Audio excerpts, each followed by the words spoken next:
امریکہ کہتے ہیں ہمارا ورلڈ آرڈر چلے گا، اب چائنا کہہ رہا ہے ہمارا آرڈر چلے گا۔ اشہد لا الہ الا اللہ کیا کہتے ہیں؟ اللہ کا آرڈر چلے گا، کسی اور کا آرڈر نہیں چلے گا۔ مشرک کہتے ہیں کہ کروڑوں خدا ہیں، توحید خالص کیا کہتی ہے؟ نہیں، ایک خدا ہے، اس کا آرڈر چلے گا۔ مغربی تہذیب کیا کہتی ہے؟ کہ سود کے بغیر معیشت نہیں چل سکتی، اور سرمایہ کو خدا بنا کے اس کی پوجا کرتی ہے۔ مسلمان کا اشہد لا الہ الا اللہ کہنا کیا ہے؟ کہ سرمایہ ہمارا خدا نہیں ہے۔ مسلمان مادہ پرست نہیں ہو سکتا۔ مسلمان ڈالر اور پاؤنڈ کے لیے نہ جیے گا، نہ ڈالر اور پاؤنڈ کے لیے مرے گا۔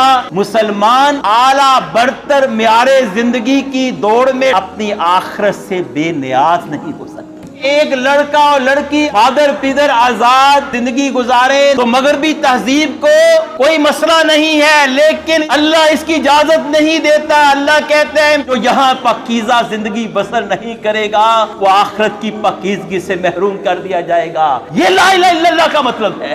وہ کہتے ہیں کہ چند ملٹی نیشنل کمپنیز اور چند خاندان پوری دنیا کے اثاثوں کے مالک بن سکتے ہیں۔ لا الہ الا اللہ کہتا ہے ایسا نہیں ہو سکتا۔ جہاں عدل کا نظام ہوگا وہاں ہر انسان کی بنیادی ضرورت کو وہاں کی ریاست اور سماج کو پوری کرنی ہوگی، ورنہ وہ اپنے لا الہ الا اللہ میں جھوٹے ہوں گے۔ کیوں کہا حضرت عمر نے کہ دریائے فرات کے کنارے کتا بھی بھوکا مرے گا تو مجھے ڈر ہے کہ قیامت کے دن میرا گریبان پکڑا جائے گا۔ لا الہ الا اللہ اس کی اجازت نہیں دیتا کہ کسی بھی قوم کو، کسی بھی مذہب کے انسانوں کو دوسری قوم اور مذہب کے انسان اس لیے ہلاک کر ڈالیں کہ ان کے وسائل لوٹے اور اس پر قابض ہو کر اپنے وطن اور اپنی قوم کو ترقی دیں۔ لا الہ الا اللہ اس کی اجازت نہیں۔ اس کو اقبال نے کہا کہ سروری زیبا فقط اس ذات بے ہمتا کو ہے، حکمراں ہے ایک وہی باقی بتانے آتے۔